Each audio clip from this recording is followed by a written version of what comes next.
Jace Holloway told Owen Mercer the truth. The world stopped. Rain hammered concrete while a 16-year-old boy stood shaking, his words cutting through the storm like shattered glass.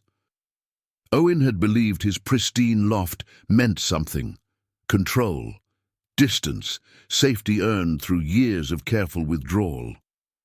Now this teenager with hollow eyes and soaked clothing stood in his doorway, speaking a terror Owen had spent decades avoiding. The boy's secret wasn't just his burden anymore, it became theirs, and neither man knew if truth would save them or finish what the world had already started. Subscribe to discover what happens when two broken people stop running from the darkness they share. The rain came down like punishment, each drop striking the Willamette River with enough force to send up tiny plumes of mist that hung in the grey afternoon air. Jace Holloway pressed his back against the cold concrete pillar beneath the Burnside Bridge, his threadbare jacket offering no real protection against the October storm that had rolled in from the coast. Water streamed from the bridge deck above, creating a curtain of silver that separated him from the rest of Portland, from the people hurrying past on sidewalks he could no longer claim as his own. His sneakers were soaked through, the fabric torn at the toes, exposing skin that had gone numb hours ago. He pulled his knees to his chest and wrapped his arms around them, trying to make himself smaller, less visible, less real. The smell of wet earth and something darker, rot maybe, or just the accumulated scent of urban decay, filled his nostrils with every breath. 16 years old, and Jace had learned that invisibility was survival. He watched the river churn below, brown and swollen from days of rain, and thought about how easy it would be to slip into that current, to let the cold water take him somewhere else, somewhere the memories couldn't follow. But even that escape felt like too much effort, required too much decision, too much belief that anything mattered enough to choose. So he stayed pressed against the pillar, counting the cars that rumbled overhead, their tires singing against wet pavement in a rhythm that almost sounded like music. His stomach cramped with hunger he'd stopped acknowledging, the kind of emptiness that went beyond food into something more existential. 3 days since he'd eaten anything substantial, longer since he'd felt anything resembling safety. The bridge had become his cathedral, the storm his congregation, and he the only supplicant left, believing in absolutely nothing. His phone had died 2 weeks ago, the screen cracked from a fall he barely remembered, and with it went his last connection to the world of normal teenagers who worried about grades and weekend plans and whether someone liked them back. Now his concerns had narrowed to basics: where to sleep without getting moved along by police, which dumpsters behind which restaurants might yield something edible, how to avoid the other street kids who looked at newcomers with eyes that calculated value and vulnerability in equal measure. Portland had seemed like a good idea 6 months ago, when he'd left Eugene with nothing but a backpack and rage that felt strong enough to carry him anywhere. The rage had faded. What replaced it was worse, a hollow exhaustion that made every breath feel like lifting stones, every moment of consciousness an endurance test he wasn't sure he wanted to pass. Thunder rolled across the city, deep and resonant, and Jace felt it in his chest like a second heartbeat. Lightning flickered somewhere to the west, illuminating the underside of the bridge in harsh white flashes that made the graffiti tags momentarily legible, names and symbols marking territory he didn't understand or care to learn. He'd tried shelters when he first arrived, stood in lines with men twice his age who smelled of alcohol and defeat, but the questions they asked felt like invasions, like they were trying to peel back his skin to see what lay beneath. They wanted to know about his family, about why he'd left, about what he was running from. And Jace had no language for those truths, no way to explain the thing that lived in his memory like shrapnel, sharp and impossible to extract.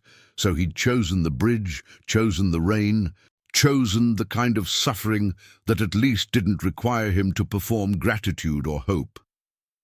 A couple walked past on the riverbank path above him, their umbrella bright red against the monochrome afternoon, and Jace heard their laughter filter down through the rain, genuine, easy, the sound of people who believed the world was fundamentally safe. He hated them instantly and completely, then hated himself for the hatred, then stopped feeling anything at all because emotion required energy he didn't have. His hands had gone pale and pruned from the damp, fingernails rimmed with dirt he couldn't remember accumulating. There was a cut on his left palm, partially healed, from climbing a fence behind a grocery store 3 nights ago, the scar tissue pink and raised. He stared at it like it belonged to someone else, like his body had become just another piece of the landscape, temporary, disposable, already halfway to dissolving into the concrete and water and endless rain. The temperature was dropping as evening approached, and Jace knew he needed to move soon, needed to find somewhere with better shelter before the storm intensified. But the effort felt impossible, the distance between intention and action an unbridgeable chasm. So he stayed under the bridge, watching the river rise, watching the light fade from the sky in gradations of grey that held no promise of tomorrow. He thought about his mother's face, the way she'd looked at him that last morning with something that might have been love or might have been relief to see him go, and he thought about the man whose name he couldn't speak, even in the privacy of his own skull. Mostly he thought about nothing. Let the rain fill his ears with white noise that drowned out memory and fear and the terrible possibility that this was all there would ever be. Cold concrete, rising water, and the slow erasure of everything he'd once believed himself to be. Owen Mercer stood at the floor-to-ceiling windows of his Pearl District loft, watching rain streak the glass in patterns that reminded him of tears, though he hadn't cried in years and had no intention of starting now. The city spread below him, lights beginning to flicker on as dusk settled over Portland, and he held his coffee mug with both hands, feeling the warmth seep into his palms, while his reflection stared back at him from the darkening window, a man of 43 who looked older, lines carved deep around his mouth and eyes from years of calculated distance. His loft was immaculate, everything in its designated place, the minimalist aesthetic he'd cultivated speaking to control rather than taste. Concrete floors polished to a shine, steel and glass furniture that looked expensive because it was. Walls bare, except for a single abstract painting he'd bought at a gallery opening he'd left early, because the crowd had felt suffocating. This was his kingdom, his fortress, the physical manifestation of every choice he'd made to ensure nothing and no one could reach him without permission. The coffee had gone lukewarm, but Owen didn't move to refresh it. Didn't move at all, except for the slight shift of weight from one foot to the other, a tiny betrayal of the restlessness he refused to acknowledge. He worked from home now, had for 3 years since leaving his position at the consulting firm where he'd spent 2 decades advising companies on efficiency, how to cut costs, streamline operations, eliminate redundancy, which was a polite way of saying he'd helped people fire other people without feeling bad about it. The irony wasn't lost on him that he'd become precisely what he'd helped create, functionally isolated, maximally efficient, emotionally redundant. His clients now were faceless emails and video calls he could end with a single click, relationships that began and concluded within the boundaries of contracts and deliverables. Perfect, clean, safe. His phone sat on the kitchen counter, silent as it had been all day, all week, all month. Owen couldn't remember the last time someone had called him for a reason that wasn't transactional. His sister tried occasionally, her name lighting up his screen with attempts at connection he deflected with practiced skill. "Sorry, busy with a project. We'll catch up soon. Yes, I'm fine. No, I don't need anything." The truth was, he'd perfected the art of needing nothing, of existing in a state of such complete self-sufficiency that desire itself had atrophied. He ate meals because his body required fuel. He slept because exhaustion eventually overrode his preference for consciousness. He existed in the narrow space between survival and living, and he'd convinced himself this was freedom, that the absence of want was the same as peace. The rain intensified against the windows, and Owen felt nothing, which was exactly how he preferred it. Behind him, the loft stretched open and cavernous, 1,600 square feet of carefully curated emptiness.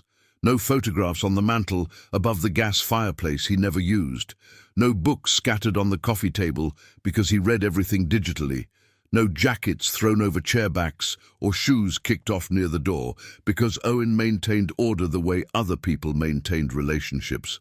Obsessively, defensively, as though chaos waited in every small surrender to spontaneity.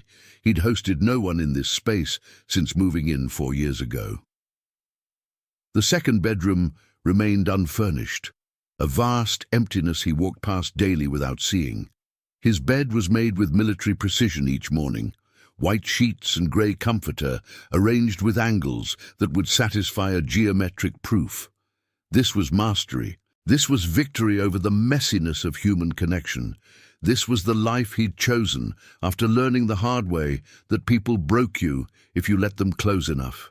Owen thought about the man he'd been at 25, newly married, believing in futures and shared dreams, and the mythology that love conquered the essential isolation of being human. He thought about Elena, the way she'd smiled at him across a restaurant table on a Tuesday evening and said the words that ended everything. "I can't reach you anymore. I don't think you want to be reached." She'd been right, though he hadn't admitted it then, had instead performed confusion and hurt and promises to try harder, all while knowing the truth was simpler and more damning. He'd stopped wanting to be reached long before she noticed, maybe had never wanted it at all. The intimacy they'd shared revealed as performance, his love a set of actions divorced from feeling. The divorce had been clean, expensive and mutual in its relief. Afterward, Owen had built higher walls, thicker doors, better locks, and he'd been alone ever since, which was another word for safe. The sky outside had gone fully dark now, the city lights reflecting off low clouds in an amber glow that turned the rain golden. Owen finally moved, setting his cold coffee on the counter and walking to the thermostat to adjust the temperature up 2 degrees. His loft maintained at a constant 68 degrees because consistency mattered, because variables were vulnerabilities. He thought about ordering dinner from the Thai place that delivered in minimalist containers, thought about the work proposal sitting on his laptop that needed review, thought about the 15,000 small rituals that filled his days with the appearance of purpose, and beneath all of that, in a place he didn't examine, he felt the weight of the question he never asked, whether this pristine isolation was actually survival or just a slower, more dignified form of disappearing. The rain answered nothing, and Owen stood alone in his perfect loft, watching his reflection in the dark windows, seeing a man who'd succeeded at protecting himself so completely that there was almost nothing left to protect. Owen almost didn't open the door. The knock came at 7:18 in the evening, 3 sharp raps that cut through the silence of his loft like violations, and his first instinct was to ignore them, to wait in the dark until whoever stood on the other side gave up and left. But the knocking came again, more insistent, and through the peephole, Owen saw a figure, slight, soaked, trembling. That didn't match any delivery service or solicitor he could imagine. He hesitated with his hand on the deadbolt, every instinct screaming to maintain the boundary between his controlled space and whatever chaos waited outside. But something in the boy's posture, the way he held himself like he was trying not to collapse, made Owen's hand move before his mind could stop it. The door opened, and cold air rushed in, carrying the smell of rain and something else, something desperate and human that Owen's pristine loft had successfully excluded for years. The boy looked up, and Owen saw eyes that held too much knowledge for someone who couldn't be older than 17. Water dripped from his hair, from his jacket, pooling on the concrete floor of the hallway in a spreading stain that Owen's brain registered as a problem, even as he recognized the absurdity of caring about water when this child was clearly in some kind of distress. "I'm sorry," the boy said, his voice rough like he hadn't spoken in days. "I saw your light. He stopped, his jaw working like the words had gotten stuck somewhere between thought and speech. Owen stood frozen, aware that he should say something, do something, but his carefully constructed life had no protocol for this moment. The boy swayed slightly, and Owen found himself reaching out to steady him, his hand on a shoulder that felt thin and bird-fragile beneath the soaked jacket. "You should come in," Owen heard himself say, the words emerging from some dormant part of him that still remembered how humans responded to suffering. Inside, Jace stood dripping on Owen's perfect floors, looking around the loft with an expression Owen couldn't read. Not awe, not envy, something more complex that might have been recognition of the chasm between their realities. Owen grabbed towels from the bathroom, moving on autopilot, his mind screaming questions he didn't know how to ask. Who was this kid? What did he want? Why Owen's door out of all the doors in this building? But when he returned and handed Jace the towels, the boy just stood there holding them, not moving to dry himself, and Owen realized with a cold clarity that something was very wrong, that this wasn't a simple case of getting caught in the rain. "What's your name?" Owen asked, keeping his voice level, trying to sound like the kind of person who knew what to do in situations like this, whatever this was. "Jace," the boy answered. And then, after a pause that stretched too long, "Jace Holloway."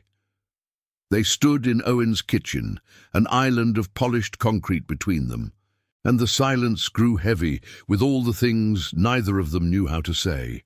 Owen watched Jace's hands shake, watched him struggle to maintain some semblance of composure, and felt something crack in his chest. Not compassion exactly, but a recognition of what it looked like when someone was holding themselves together by the thinnest of threads. "Are you hurt?" Owen asked, scanning for visible injuries, finding none except the general damage of exposure and neglect. Jace shook his head, but the movement was too quick, too defensive, and Owen knew he was lying. "When did you last eat?" Owen tried instead, and this question made Jace's eyes drop to the floor, shame written in every line of his body. "I don't need food," Jace said, which was such an obvious lie that Owen almost laughed, except nothing about this felt funny. "I just needed to tell someone, His voice cracked, and he pressed his lips together hard, fighting for control. Owen poured water into a glass, set it on the counter closer to Jace, watched the boy stare at it like it might be poisoned. "Tell someone what?" Owen asked, and the question hung between them, heavy and dangerous, the last moment before everything changed. Jace's hands gripped the towels so hard his knuckles went white, and when he looked up at Owen, there were no tears, but something worse, a dry, burned-out devastation that spoke to pain beyond crying. "I ran away," Jace said, the words coming slowly, each one costing him something. 6 months ago, from Eugene, from my mom's boyfriend." He paused, and Owen felt his own breath stop, felt the world narrow to this kitchen, this boy, this moment. "He hurt you," Owen said, not a question, and Jace flinched at the words like they were blows. "Yeah," Jace whispered, and then, forcing himself to continue, "he did things. For 2 years. Things I can't—" His voice shattered completely, and he wrapped his arms around himself, the towels falling to the floor. Owen stood paralyzed, his mind trying to process what he was hearing, while every cell in his body screamed to reject this reality, to close the door on this truth that had just walked into his pristine isolation and destroyed the illusion that suffering was something that happened to other people, somewhere else, in worlds he didn't have to think about. But Jace was here, was real, was standing in Owen's kitchen carrying trauma so massive it had a gravity Owen could feel pulling at him, threatening to drag him out of the safe distance he'd maintained for so long. "I reported it," Jace continued, his voice gaining a desperate momentum now that he'd started, like he couldn't stop even if he wanted to. "But no one believed me. They said I was lying for attention. My mom said I was trying to ruin her life, so I left. I left, and now I've been living under the Burnside Bridge, and I'm so tired." The last words came out as a sob Jace tried to swallow, his whole body shaking with the effort of holding himself together. Owen's world stopped. Everything he'd built, every wall, every carefully maintained distance, suddenly revealed as a fragile construction that meant nothing in the face of this boy's truth. Owen made soup, which felt absurd, but was the only thing his shocked brain could produce as a response to Jace's confession. Campbell's tomato from a can he found in the back of his minimally stocked pantry, heated on the stove, while Jace sat at the kitchen counter wrapped in a blanket Owen had pulled from the hallway closet. The boy's eyes tracking Owen's movements with a wariness that spoke to years of learning, that safety was temporary at best, a trap at worst. The steam rose from the pot, and Owen stirred mechanically, aware that he was trembling slightly, that the simple act of making soup had become a tightrope walk between doing something, anything, and acknowledging that he had no idea what this moment required of him. He'd spent 20 years optimizing systems, eliminating inefficiencies, solving problems with clean solutions.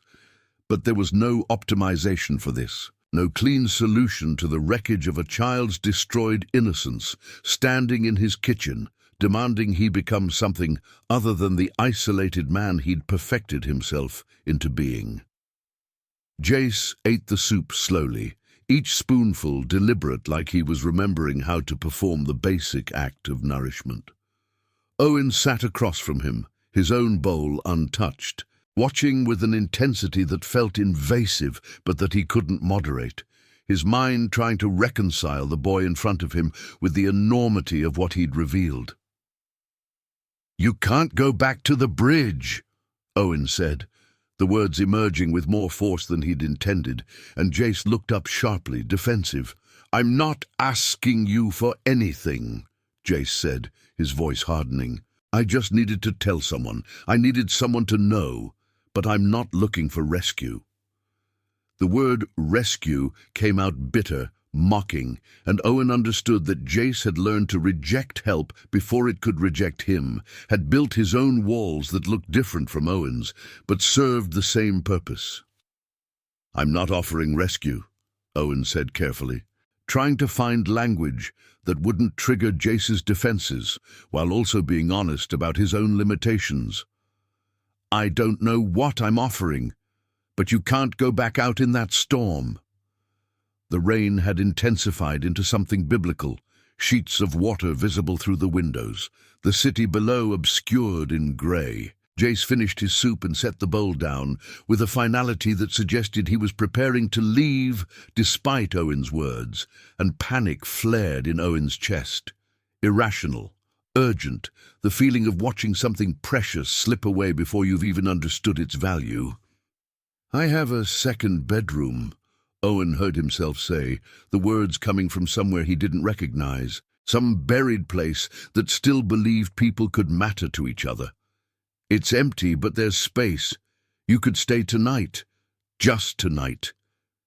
He added the qualifier as though it would make the offer less terrifying, less like the first step toward dismantling everything he'd built to keep the world at arm's length. Jace stared at him, searching for the angle, the hidden cost. The inevitable betrayal that experience had taught him lurked beneath every apparent kindness. "Why?" Jace asked, the single syllable loaded with suspicion and something else, a desperate hope he was trying to hide. Owen didn't have an answer that made sense, couldn't articulate why this particular suffering, this particular boy, had managed to crack the armor he'd maintained so successfully for so long. Maybe it was the specific horror of what Jace had revealed, the confirmation that the cruelty Owen had insulated himself from was real and close and ongoing. Maybe it was seeing himself reflected in Jace's isolation, recognizing a fellow refugee from human connection. Except Jace's walls were built from trauma, while Owen's were built from choice, and somehow that difference mattered. Or maybe it was simpler, more selfish. Maybe Owen was tired of the pristine emptiness of his life, and Jace's presence, however painful, was at least proof that he could still feel something other than the muted satisfaction of his perfectly maintained solitude. "Because you're 16 and you've been living under a bridge, and you told me something that took courage I don't think I possess," Owen said, the honesty surprising him, making him feel exposed in a way he deeply disliked. Jace's expression shifted, something breaking through the defensive hardness, and Owen saw the child beneath the survival instincts, saw how exhausted this boy was, how close to the edge of just giving up entirely. "Just tonight," Jace echoed, testing the words, and Owen nodded, though both of them understood that just tonight was a lie they were agreeing to tell themselves to make the next step possible. Owen stood, gestured toward the hallway. "There's a bathroom. You can shower if you want. I'll find you some clean clothes." And the practicalities felt like solid ground, tasks he could complete, solutions he could implement, and he clung to them even as he felt the larger implications of this decision swirling around him like the storm outside. Jace followed Owen down the hallway, and Owen opened the door to the second bedroom.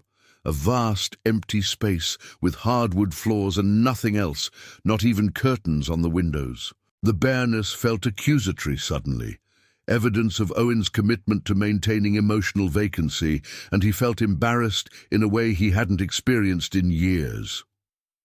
"I'll get you some blankets," Owen said, his voice tight, and he moved quickly to the hallway closet, pulling out sheets and pillows and an extra comforter.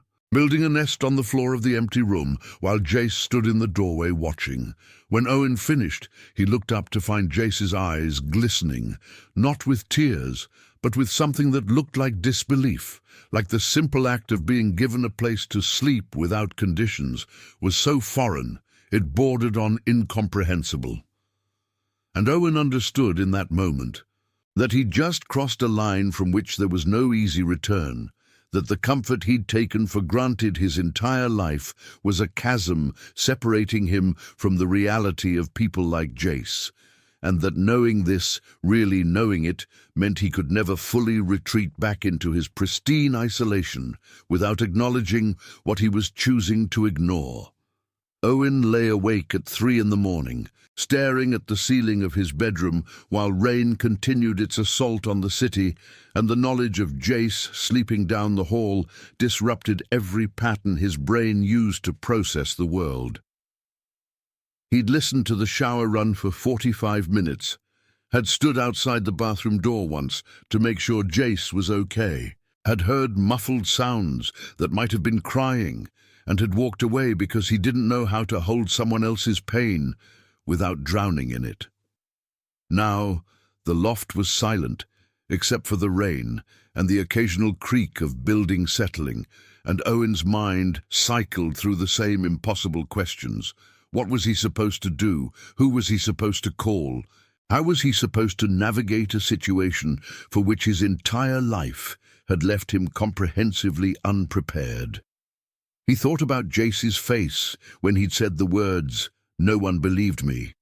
The particular devastation of being violated, and then having that violation denied by the very people who should have protected him. The practical problems presented themselves in Owen's mind with the clarity of a project plan, because treating this as a problem to solve felt safer than treating it as a moral crisis that had walked through his door and demanded he become someone capable of rising to meet it. Jace needed clothes, real food, medical attention probably, documentation to re-enter the world of systems and services. But beneath the practical problems lurked the real question. Was Owen willing to be responsible for another human being's well-being when he'd spent 2 decades perfecting the art of being responsible for nothing beyond his own carefully managed existence? The weight of that question pressed down on him like the darkness itself, and he felt simultaneously the pull to help and the deep, primal urge to close the door, give the kid some money, send him to the proper authorities, and return to the isolation that had served him so reliably until last night.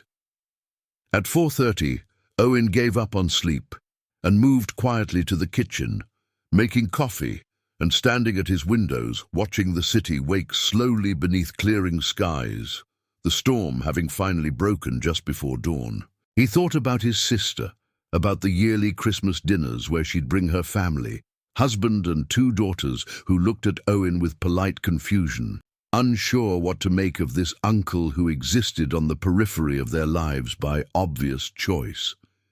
He thought about the last time Sarah had tried to connect with him 3 months ago, asking if he was lonely, asking if maybe he should talk to someone, her concern genuine but hitting him like criticism.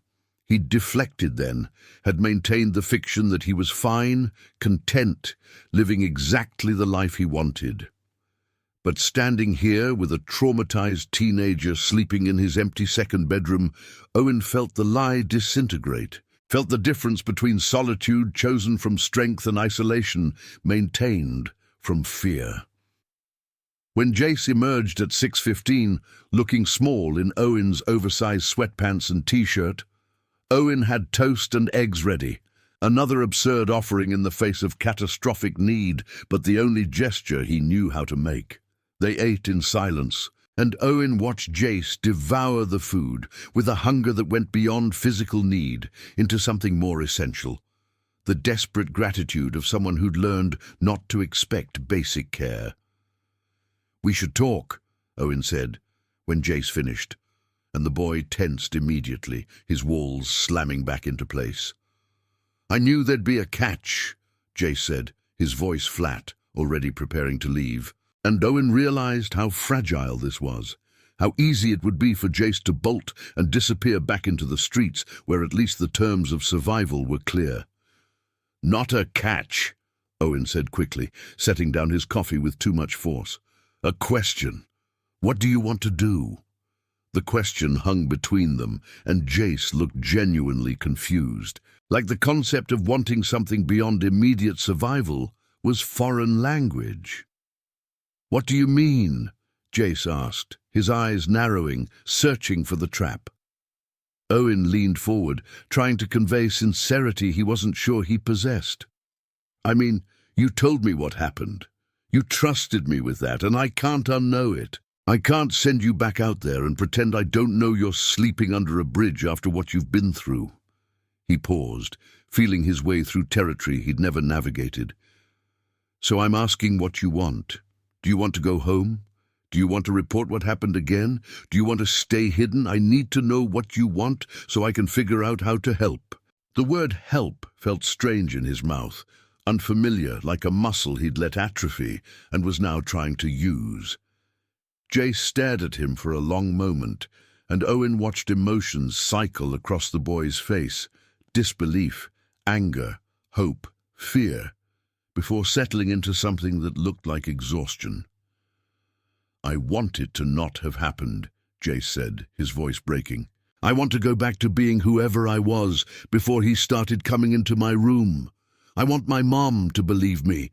I want to not wake up every day feeling like I'm contaminated, like there's something wrong with me that everyone can see." Tears spilled over now, running down his cheeks unchecked, and Owen felt his own eyes burn with moisture he refused to release. "But since I can't have any of that," Jace continued, wiping his face roughly with the back of his hand, "I just want to be safe, just for a while. I want to stop running." The admission seemed to cost him everything, and he looked away, ashamed of the need, of the vulnerability, of asking for something he'd learned came with unbearable prices.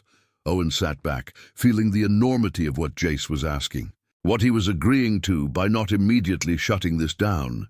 He thought about his pristine loft, his carefully calibrated life, all the systems he'd built to ensure nothing disturbed his equilibrium.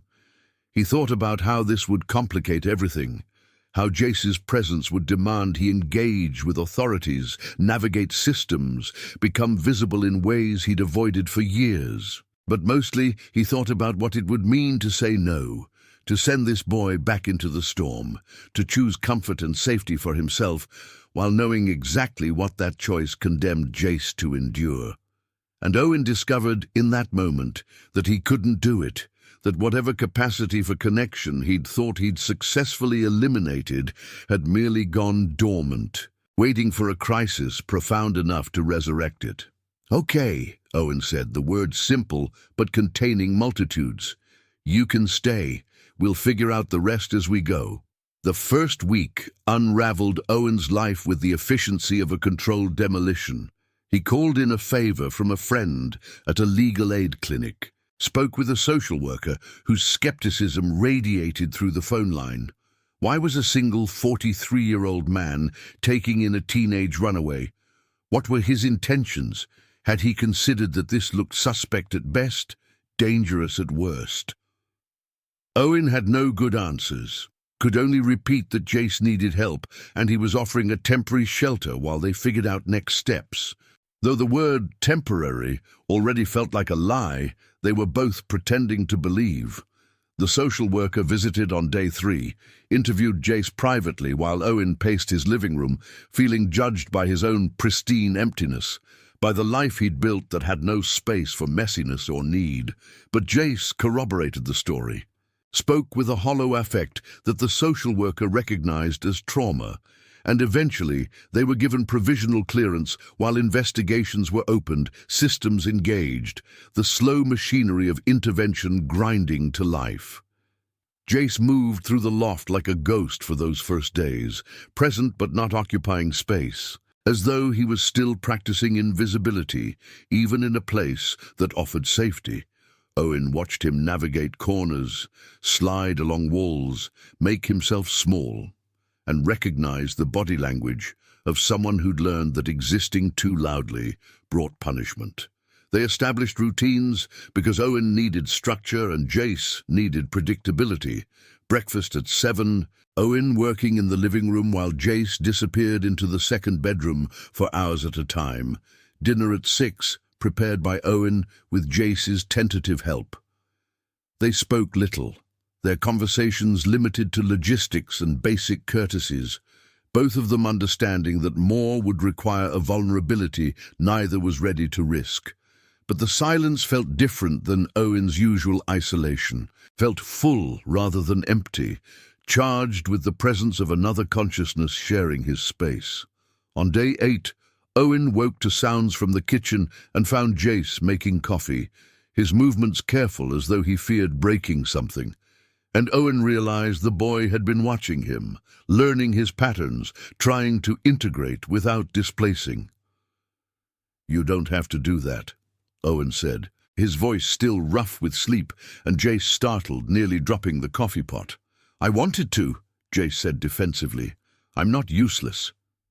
The edge in his voice spoke to deeper wounds, the damage of feeling like a burden, and Owen recognized how easily he could hurt this boy with careless words, how much care was required to navigate around the minefield of Jace's trauma. "I didn't mean it like that," Owen said, trying again. "I just meant you're not a guest. You don't have to earn your place here." The words felt significant, a boundary crossed, an acknowledgement that this arrangement was becoming something neither of them had agreed to, but both were accepting by default. The second bedroom slowly accumulated signs of habitation. Jace's few belongings in a corner, books from the library Owen had registered him for, drawings Jace made late at night when he couldn't sleep, charcoal sketches of bridges and rivers and empty spaces that reflected the interior landscape of a boy trying to process catastrophe. Owen sometimes stood in the doorway watching Jace draw, mesmerized by the intensity of focus, the way art seemed to provide a language for things too complex for words. Once, Jace looked up and caught him watching, and instead of the defensive anger Owen expected, Jace asked quietly, "Do you think it gets better? The feeling like you're broken?" And Owen had no answer that wasn't a lie or a platitude, could only offer the truth. "I don't know, but I think maybe it becomes something you learn to carry differently." The inadequacy of the response hung between them, but Jace nodded like it was enough, like honesty mattered more than comfort. Owen's sister called on day 12, having heard through the social worker network that he'd taken in a foster placement, her voice oscillating between shock and something that might have been pride. "Who are you, and what have you done with my brother?" Sarah asked, trying for lightness, but underneath genuinely confused. Owen didn't know how to explain that he hadn't changed as much as he'd been confronted with something his defenses couldn't withstand. That Jace's presence hadn't made him better or worse, but had simply revealed that the isolation he'd cherished was a form of cowardice, dressed up as wisdom. "I'm trying something different," was all he said, and Sarah, perhaps sensing the fragility of his transformation, didn't push. But after they hung up, Owen sat for a long time thinking about the man he'd been 3 weeks ago. The pristine loft that had felt like victory, the comfort he'd believed was worth protecting at any cost. That night, Jace had a nightmare that brought Owen running to the second bedroom at 2 in the morning, finding the boy tangled in sheets and sobbing in his sleep, hands raised as though defending against blows. Owen hesitated at the threshold, torn between the instinct to comfort and the knowledge that touch might terrorize someone who'd learned it as violence. "Jace," he called softly, and when the boy didn't wake, louder, "Jace, you're safe. You're in my loft. It's Owen." Slowly, Jace's eyes opened, unfocused and terrified, and it took long seconds before recognition returned, before his breathing slowed and he lowered his hands. "Sorry," Jace whispered, shame written across his face. "Don't be," Owen said, and this time he did step into the room, did sit on the edge of the makeshift bed, maintaining distance but present. They sat in silence for a long time, and eventually Jace said, "I dream he finds me. Every night. I dream he comes through the door, and I can't move." Owen felt something break in his chest. The casual cruelty of the universe that allowed children to be hunted in their sleep by memories. "He won't find you here," Owen said, the promise reckless but necessary. "I won't let him." And Jace looked at him with eyes that wanted desperately to believe, but had learned trust was a luxury that cost too much. 3 months in, and Owen's loft no longer looked like a museum of intentional emptiness. Jace's textbooks sat stacked on the coffee table, the boy having enrolled in an online school program with the social worker's help.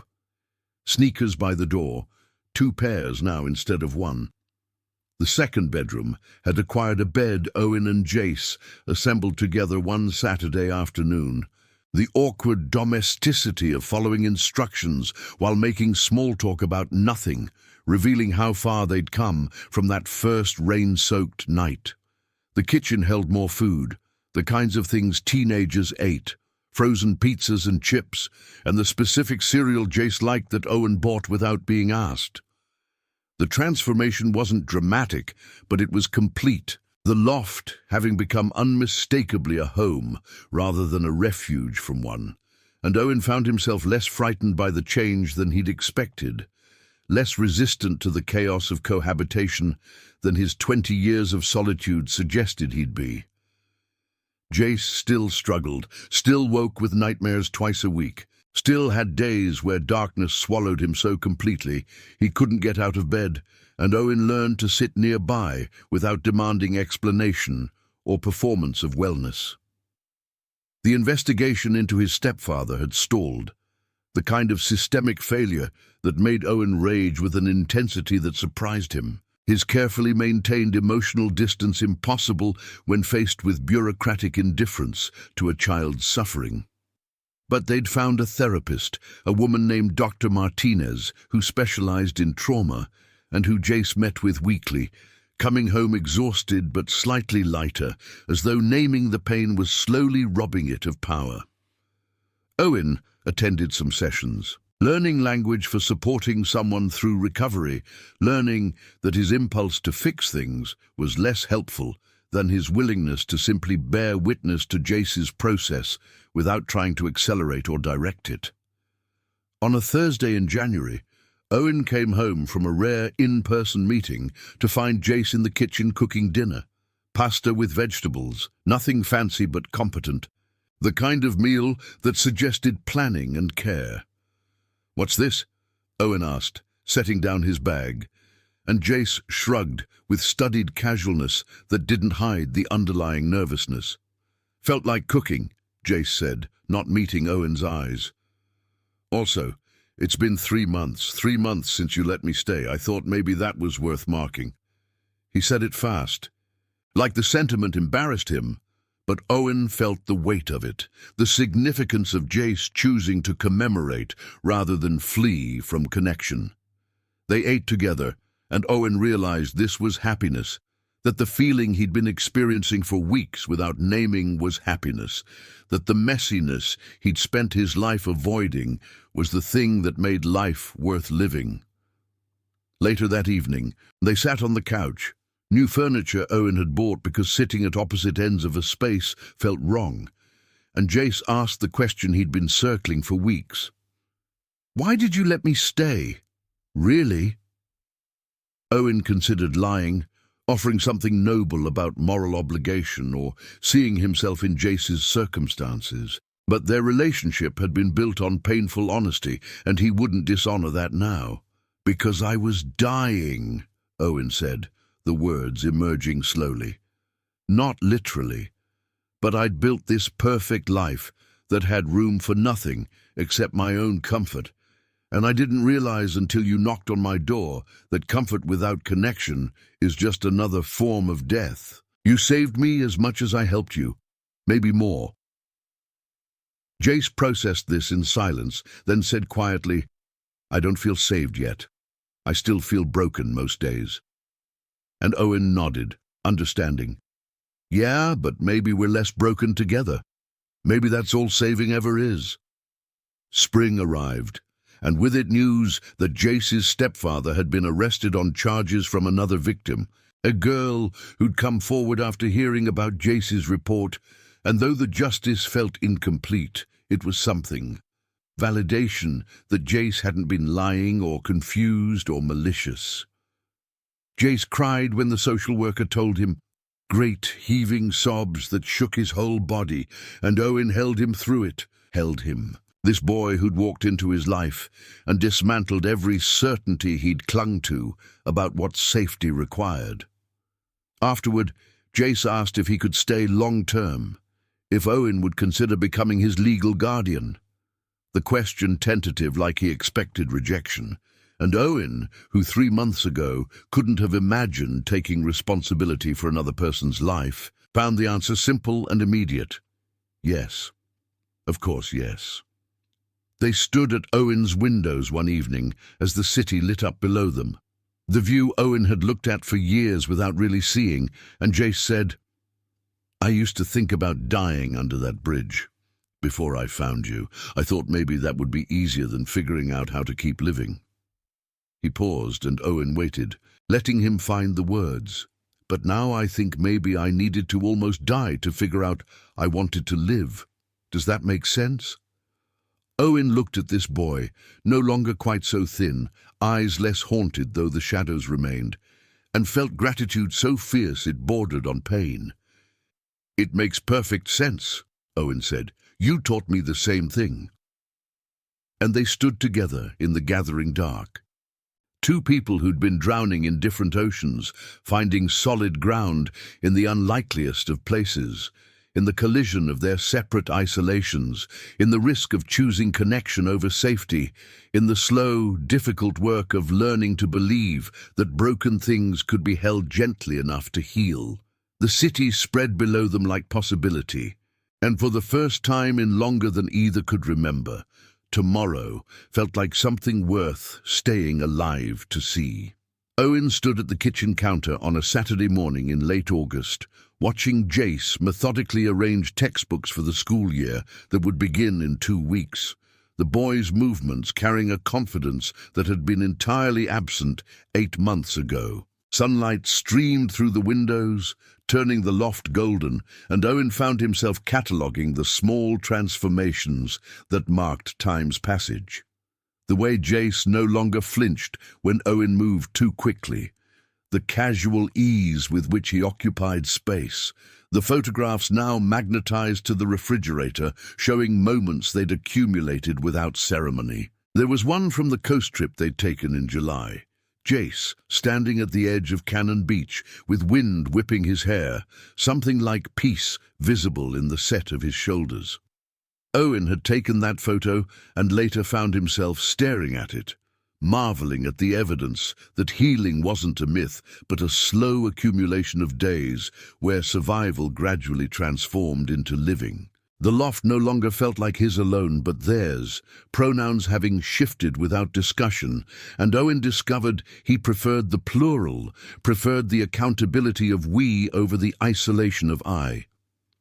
Jace looked up from his books and caught Owen watching, a slight smile playing at the corners of his mouth, an expression that still felt fragile, still felt like something that might disappear if examined too closely, but that appeared with increasing frequency.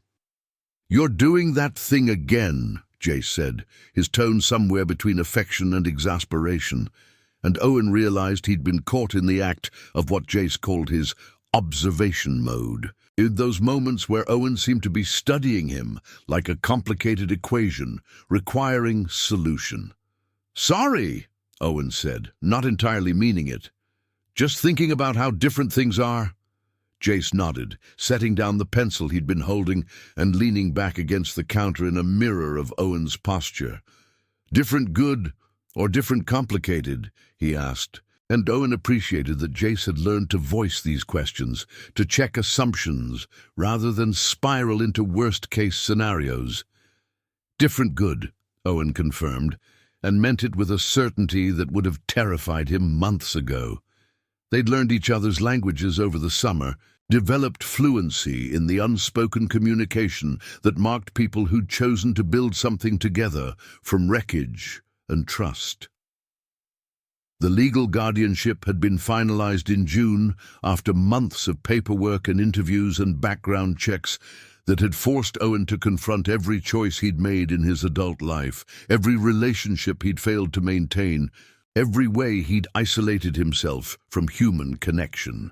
The social workers had been thorough and skeptical, and Owen couldn't blame them, understood that the optics of a single middle-aged man wanting guardianship over a teenage boy invited scrutiny in ways that made him uncomfortable, but that he recognized as necessary. Jace had advocated for himself in the final hearing, spoken with a clarity that stunned everyone in the room about what Owen had given him. Not rescue, not charity, but the radical gift of being believed, of having his trauma acknowledged rather than dismissed, of learning that safety could exist without conditions attached. The judge had granted the petition, and afterward in the courthouse hallway, Jace had hugged Owen with an intensity that spoke to the enormity of having found permanence after months of drifting.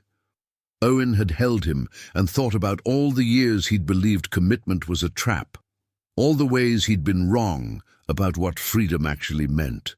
Dr. Martinez had warned them both that trauma didn't follow linear trajectories, that there would be setbacks and regressions and days when the darkness felt as present as it had been under the bridge. She'd been right. There were still nights when Jace woke screaming, still moments when triggers Owen couldn't anticipate would send Jace spiraling into panic attacks that left him gasping and dissociated. But they'd developed protocols, grounding techniques, safe phrases Jace could use to signal when he was struggling, Owen's presence as anchor rather than solution. Owen had learned that his instinct to fix things was less useful than his ability to simply stay present, to sit with Jace through the storms without demanding they end before their natural course concluded. It was harder than solving problems. required a patience Owen hadn't known he possessed, but it was also more honest, more respectful of the reality that some wounds didn't heal completely, but instead became integrated into the architecture of who you were. Owen's relationship with his sister had deepened in unexpected ways. Sarah visited monthly now, bringing her daughters, who treated Jace with the easy acceptance of children who hadn't yet learned to complicate kindness with skepticism. They'd swim in the building's pool or watch movies in the loft, and Owen would observe his family. When had he started thinking of them that way again, with wonder at how much life could change when you stopped defending yourself against it? Sarah had pulled him aside once and said simply, "I'm proud of you," and Owen had felt something unlock in his chest, some ancient need for approval he'd buried beneath layers of self-sufficiency. She didn't ask him to explain his transformation, seemed to understand that some shifts were too profound for easy articulation, that the evidence of who he'd become was visible in every interaction with Jace, in the softness that had replaced his careful distance. Jace had started volunteering at a youth shelter in July, spending Saturday mornings serving meals and talking with kids whose circumstances mirrored his own months earlier. Owen had worried initially that the proximity to trauma would be re-traumatizing, but Jace had insisted with a fierceness that brooked no argument. He needed to do this, needed to transform his suffering into something that might ease someone else's burden. Owen drove him each week and waited in the car, watching through the windows as Jace moved through the space with careful gentleness, and recognized that this was part of Jace's healing. This conversion of victimhood into agency. On the drive home, Jace would be quiet, processing whatever stories he'd heard, and Owen learned to let the silence hold without rushing to fill it. Sometimes Jace would talk eventually, share observations about resilience or the particular cruelty of systems that failed the most vulnerable, and Owen would listen and feel grateful that Jace trusted him enough to think aloud, to use him as sounding board for the moral complexity of surviving things that should never have happened. The question of contact with Jace's mother hung between them like unfinished business. She'd reached out once through the social worker, asking to see Jace, claiming she'd made mistakes but wanted to repair what she could. Jace had raged for 2 days, the anger volcanic and righteous. She'd chosen a man over her son, had called him a liar when he'd begged to be believed, had sent him into the streets rather than face uncomfortable truths. Dr. Martinez had worked with Jace through the fury, helping him understand that his anger was valid, and also that he could choose whether and when to engage with his mother on his own terms. Eventually, Jace had decided to write a letter, not for her, but for himself, cataloguing everything she'd failed to protect him from and making clear that forgiveness wasn't inevitable, that she'd have to live with the knowledge of her choices just as he had to live with their consequences. He'd never sent it, but the act of writing had been cathartic, and the letter now lived in a drawer in his room, evidence of his right to name his truth without softening its edges for her comfort. Owen had returned to therapy himself in May, after recognizing that supporting Jace through recovery had unearthed his own buried material. The marriage he'd let fail through emotional unavailability, the decades of choosing isolation over the risk of being known, the way his childhood had taught him that need was weakness and self-sufficiency was the only reliable form of love. His therapist, a man named Dr. Chen, who specialized in attachment issues, had helped Owen understand that his capacity to show up for Jace came not despite his wounds, but because of them, that his recognition of Jace's pain was rooted in his own carefully hidden loneliness. They'd worked on Owen's terror of abandonment, the way he'd preemptively ended relationships before they could hurt him, and slowly Owen was learning to stay present, even when connection felt overwhelming, to trust that showing up imperfectly was better than protecting himself through distance. It was humbling work, forced him to acknowledge how much of his life had been governed by fear, dressed up as preference, but it was also liberating to name the patterns that had kept him trapped. On Jace's 17th birthday in September, Owen woke him early and drove them to the coast, to a stretch of beach where grey waves crashed against volcanic rock and the horizon disappeared into mist. They walked in silence, salt air filling their lungs, and eventually Jace asked the question that had been building for weeks. "What happens when I turn 18? When I don't legally need a guardian anymore?" Owen heard the fear beneath the casualness, the terror that permanence was conditional on legal requirements rather than genuine connection. He stopped walking and turned to face Jace fully, this boy who'd stumbled into his life and taught him that love wasn't a trap, but a liberation from the prison of protecting yourself from everything, including joy. "Nothing changes," Owen said, holding Jace's gaze. "You're not here because the court said so. You're here because this is your home, and I'm your family, and those things don't expire when you hit some arbitrary age. You stay as long as you want to stay." Jace's eyes filled with tears he didn't try to hide, and Owen reached out, pulled him into an embrace that felt like promise, and proof that some things, once found, didn't have to be lost again. They stood together at the edge of the Pacific, water soaking their shoes, and watched the sun break through clouds in sudden shafts of light that turned the ocean silver. Owen thought about the man he'd been a year ago, standing at his loft windows, convinced that isolation was wisdom, that comfort required the elimination of anything that might disturb his carefully constructed equilibrium. He'd been so wrong about everything that mattered, had mistaken the absence of pain for peace, had built a life that looked successful from the outside while being empty of everything that made existence worthwhile. Jace had broken that life open, had walked through his door carrying trauma so immense it couldn't be ignored, and in doing so had given Owen permission to acknowledge his own brokenness, his own need for connection he'd spent decades denying.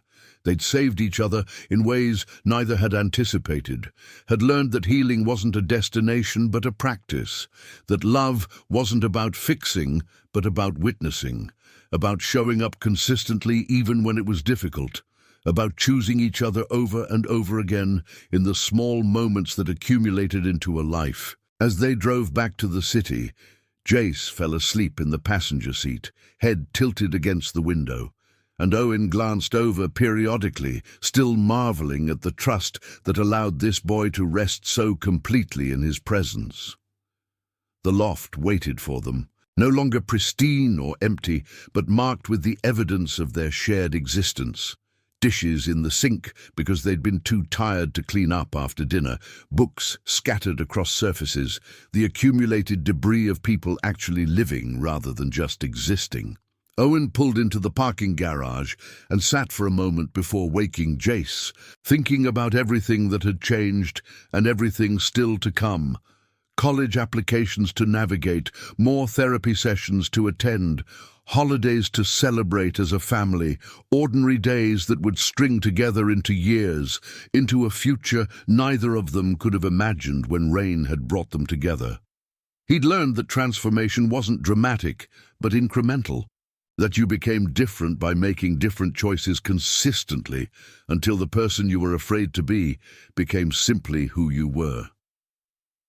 He woke Jace gently, and together they walked into the building, into the home they'd built from necessity and sustained through choice, carrying between them the knowledge that sometimes the light you need finds you in the darkness, and sometimes salvation looks like a scared boy and a lonely man deciding to stop running from the hardest, most necessary work of learning to let someone matter.